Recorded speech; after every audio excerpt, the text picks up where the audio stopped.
I'm here to stay. I'm here to stay.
Home is where the heart is. Look, we may have lost back-to-back games on the road, but here at the Valley, we have won 5 of the last 6. Carl Robinson brings his Oxford United side here this afternoon, and 3 points for us may just start to bring back the feel-good factor a little bit in SE7. Lots coming up in today's show, where we will, of course, and as ever, speak exclusively to Johnnie Jackson. We'll also hear from midfielder Elliot Lee, who was on the score sheet last week. We'll look back at last weekend's narrow defeats against Wigan and have another very, very special edition of Memory Lane. Should be good speaking to Mark Fish, and delighted to say alongside Curbs and myself, the man who was his former right-hand man, wasn't it? Here at the Valley from 98 until 2006, a very warm welcome indeed to Charlton TV. Mervyn Day. Merv, how are you? Very well, thanks, Scott. How are you going up those steps there? Well, the artificial knee worked quite well, actually, so it got me to the top. Let me tell you, Brownie is breathing a lot heavier than you were. Don't worry about that. Brownie's a lot bigger than me, that's why. He is. How's it feel being back here at the Valley? To be honest, I've been back a few times. I've been scouting basically since Alan and I left West Ham in 2008, so I've been back a few times, not massively I have to say, but no, it's nice to come back and speak about old times with Alan and to see a few old faces in a more relaxed setting than perhaps when I'm working. Absolutely, and how good does it be alongside Curbs again? No, it's good, it's good. We've just been over in one of the lounges and reminisced for sort of half an hour or so and brought back some really good old memories, so no, it's good. Curbs, what about you being alongside Murph? Good to see him, isn't it? No, it's good. And yeah, we was talking over there about the values of an assistant manager, or right-hand man, if you like. And I had no doubts. Les Reed, when I took over from Les Reed came in, but he decided he wanted to leave just before the playoff final. And we kept it quiet, and I phoned Merv up because Merv obviously been a player, been a coach, and he was managing at Carlisle at the time with Mr. Knighton. Was it Mr. Knighton? It's Mr. Knighton. So I phoned Merv up. A billionaire, of course, couldn't he? So I phoned Merv up. I said, look, Les is leaving. Do you fancy coming to join us at Charlton? And obviously the playoff final was on in a few days' time. And so obviously I don't know how you was watching it, Merv. I did say earlier you was probably behind the sofa watching the playoff final. You made sure you watched it, though, Merv? I watched it up until the penalties. Then I went out and started to play football with my son. After sort of it went to whatever the score was, 4-4. It was just too nerve-wracking. So Merv came in and it was great, and he was instrumental in doing the defensive work, and instrumental. It was great that he was a goalkeeper because we needed to bring someone in, and he recommended Dean. That was the first big signing that we made. A great signing for the club. And also we're just talking about the differences about having assistants. I had obviously Keith Peacock and Merv, and as I said over there, at half time before I'd go into the dressing room, I'd seek advice, and I'd say to Keith, have I seen this right? And Keith perhaps might calm me down, and then Merv would wind me up again. so sometimes it didn't work.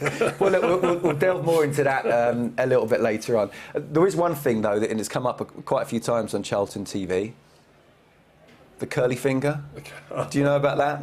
Yes. You've got the curly finger. I had the curly finger, and whereas it was a novel experience for the players early on, as soon as they saw the curly finger, they knew what was coming. Just explain for those who don't know what the curly finger... As soon as they saw Merv walking through the door Friday morning, they're all having their breakfast, and then Merv would come through the door. In actual fact, I tried to do it on Thursday. I really tried to do it Thursday afternoon. Just explain the curly finger, though, for those who don't know. Well, our office was upstairs at the training ground, and if I was going to leave anybody out, I'd say to Merv, right, I need to see Yuli at about 9:15, then I need to see Scott Minto at 9:30, or whatever I was going to do. And Merv would go down into the breakfast room, and they'd all be eating their breakfast, waiting for him. He was like the Grim Reaper. But the great thing about it was, they'd go to Merv, but the job was already done before they come up the stairs. Yeah. They knew. So you got Merv to do the dirty work for you? Yeah, but they understood that Merv was just... In a nice way. Yeah. It was done in a nice way. The good thing was, and I think the players appreciated the fact that they were told the day before. It wasn't or Thursday. If I or Thursday, they weren't told at 1:30 on the Saturday afternoon they weren't playing. You know, they could then sort of get their heads right and prepare right, because by and large anybody who got the curly finger was on the subs bench anyway. So, and the last thing you want is someone at 1:30 being really absolutely peed off. That was the plan. You know, that if anyone was still upset or didn't agree with it and was still upset by Saturday, you know, they're not good for you, are you? Not even on the bench. No. So I'd try and do it as early as I could. And as I say, once Merv went over and tapped someone on the shoulder, or just gave that. Well, you see, in some ways, for example, I know Brown is listening, so I'll use Brown as an example. As soon as I went to Brownie, the curly finger, Brownie said, "I'll just tell him, I know." And he didn't even bother to go upstairs. He with his knee, he couldn't even go up. Fairness, some of them knew anyway. Yeah. You know, the way the training had gone during the week, but. No, it softened the blow a little. Look, I mean, again, we've got memory lane, so we'll talk a little bit more. I don't know if Fishy might have got it a few times. We'll ask him when he's on. Got to ask you briefly about today's game, because that is why we're here. It's against another promotion chaser. We're in that kind of middle of a pack of 4 or 5 games where they're really tough. We're coming off the back of back-to-back defeats on the road. We're playing at home, which is doing well, but it's going to be tough today, isn't it? It is going to be tough, and obviously the centre-forward situation looks as if it hasn't eased. But, you know, I quite like it when we're playing the top sides. I think we can gauge it better. And, you know, as we said after the Wigan defeat, it's about planning now, really, I think. I don't think... I mean, it's got to be a miraculous run to get anywhere near them playoffs. And we've got to have Alan Curbishley and we've got to have a disastrous run to be involved in what's behind us. So, you know, I think if I'm Jacko, I'm looking at the players saying, tell me you want to be here next year, or tell me you want me to offer you a new contract or whatever, because we've got a lot of players out of contract. So they're all playing in some respects for their futures, which is not a bad thing. No. Kick-off less than 45 minutes away, lots to get through. We're already well over after that opening chat, but it was good. And we'll see if the referee can put the kick-off back a little bit. No, I'm only joking. Let's get straight to it, shall we? Speaking to Johnnie Jackson, I did a little bit earlier. Jacko, we've had a couple of tough away games over the last 10 days or so. How would you assess the last 2 performances?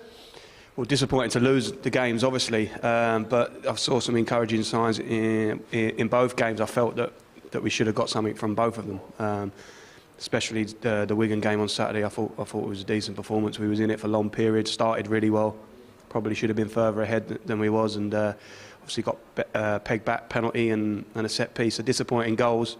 Felt we should have had a penalty in there. So, you know, lots to look back on from that game with encouragement. Disappointing result, but an encouraging performance. Yeah, the Wigan game especially, I thought was a very good performance. You've had a full week to work with the lads now in the training ground. How beneficial has that been, and what have you worked on?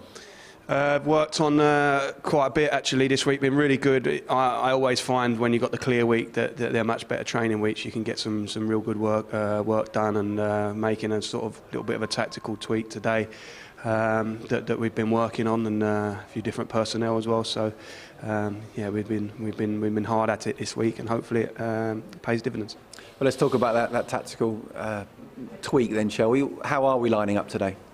Yeah, I think there's one change from the Wigan game. Albie Morgan comes back into the team. Mason Burstow goes out, so we're looking to do something slightly different there around the front end of the pitch. So that's one striker, maybe one playing off another striker. Is that because of the way Oxford play? What are you expecting from them today? It's a little bit to do with that, yeah. It's a little bit of a reflection on what I saw at Wigan as well. But I know Carl and his team, and they're a really bright, really energetic team that play good football. So I know that we're in for a real test. We need to be ready for that. So yeah, I've picked a team that I think has that in mind. We have to respect them and respect their threats, but also, like any team, we'll have ways that we can hurt them and try and exploit their weaknesses. Carl Robinson is obviously someone you know very well. He was here at Charlton. He gave you your first coaching role at the club, didn't he? You're looking forward to seeing him? Can't wait, yeah. Someone I've got a lot of respect for. as you say, given me a big helping hand in the game as far as, you know, taking a step into coaching, helped me with those first steps, and it's been a big help to me all the way through. Someone that I speak to regularly, got a lot of respect for what he's done in the game as far as coaching and management. So yeah, looking forward to seeing him. And just finally, we're going really well here at the Valley. It's 5 wins in the last 6 matches. How can the supporters help extend that run today? Just by doing what they always do, get behind the team. Obviously conditions are a little bit tricky today, so we might need a little bit of spurring on from the supporters in the stands like they always do. They'll get behind the lads and hopefully give them something to shout about. Good luck, Jacko. Thanks, Scott. Yeah, let's have a look at today's team then, shall we? Because interesting is just the one change. It is Albie Morgan who comes in for Mason Burstow. Elliot Lee, I assume, Curbs, will play just off Jonathan Leacoat because he's not an out-and-out striker, is he? No, I think Dobson and Albie Morgan will be perhaps holding midfield players. Gilby will be getting in the box, as we know. And it'll be up to Elliot to go up and join Leacoat if we get in the final third. Might it be even like a box-type midfield? Maybe. I'm pleased to see Innes is still up and running because I think we've got to try and keep him as fit as possible. And Purwitton coming in the left, he does a good job. So I think it's a team, although it's only one change, but invariably it's a team that, and a shape that Johnny's been putting out for most games, isn't it? Yeah, I just got to look at the bench as well. Mason obviously is on the bench. Daniel Kanu got minutes in the last game, but it's Tyrese Campbell who's on the bench there. So let's hope for his sake he gets a few minutes. But do you feel that's the team that, you know, looking ahead to next season, you know, he's looking to try and get a result today, but he's looking at perhaps different things? Maybe. I think that, I mean, it's a big miss, isn't it? You can't, you know, like Stockley, yeah, Anika and Conor Washington. I mean, there's 3 big hits up top. So we're going to find it a bit difficult going forward, I think. But he's got his mindset on playing 3 at the back, which is fair enough. And Ben Purwitton and Clare, you know, not really centre halves, are they? But they're doing a job. I think if we're going to get anything today, it's got to be that midfield 5 who have got to take control of the game. Merv, you've been a player, assistant manager, you're a scout now, aren't you? Do you like the 3-5-2 formation, or does it just depend on what players you've got? I think it depends. Any formation depends on what players you've got. And looking at that, with only one real centre-back in the side, it doesn't look like he's got too many other options, to be fair. Having said that, I look at that and I think, well, with Matthews playing as a wing-back and Purrington playing as left centre-back, you can easily go back into a 4-5-1 if you want to, and then leave Leacoat up front and drop Elliot Lee just off it. Yeah. And then you've got 4 solid midfield players. So, you know, he's got options there if he wants to change it during the game. If he actually does start out with 3. Which he did do in the Bolton game, of course, didn't he? And actually did really well. Let's have a look at the league table. Unfortunately, we have to start with the bottom half because that's where we are. We are 14th at the moment, 39 points, 9 points above the relegation zone. Can't go any higher today even if you win. That's because Accrington in 13th are 4 points above us. Lower down, Shrewsbury, Fleetwood, Wimbledon, Morecambe, Doncaster, all winless in the last 5 league matches. And looking at the top half, the top 2 went head-to-head last night with it ending 1 apiece. Plymouth have won 3 on the bounce to reclaim 6th spot on at the expense of our opponents for today, Oxford. Sunderland, Wycombe, 4th and 5th respectively, both winless in 4. And look at Sheffield Wednesday, just looming outside the playoff places, having won 4 of the last 5, although they did lose to Rotherham last time out. And MK Dons, who we play on Tuesday, another tough game, sit 3rd. Curbs, we're not really talking about 6th anymore for ourselves, aren't we? Do you feel, though, the top 2 are sorted, but that the playoffs actually is where it's at in terms of how exciting an ending the season could be? I think so. Looking at Rotherham and Wigan, the way they've been playing, and the fact Wigan have got them couple of games in hand. But look at the teams we're coming up against in the next 4 or 5 games. They're all in and around the playoff places, which will be an indication that I quite like them games. You know, I'm not too sure if Johnny can perhaps blood too many people in them sort of games because, you know, they are against decent sides. But if it looks as we think it looks like, we're not going to be involved in a relegation scrap or going into the playoffs, it would be a good time to start blooding some of the youngsters. I mean, Mervyn mentioned Kanu off air and 1 or 2 others. You know, why not? Once we win a couple more games and we know that we're okay, then it may be an opportunity for us to put some of the young lads in. He's got to put Lavelle in. He's got to get him fit because he's been out so long. And is Lavelle going to play with Innes? You know, so if that's the case, pair them up and see what you got for next year. OK, 11 fixtures in League One this afternoon. That's because obviously we talked about the draw between...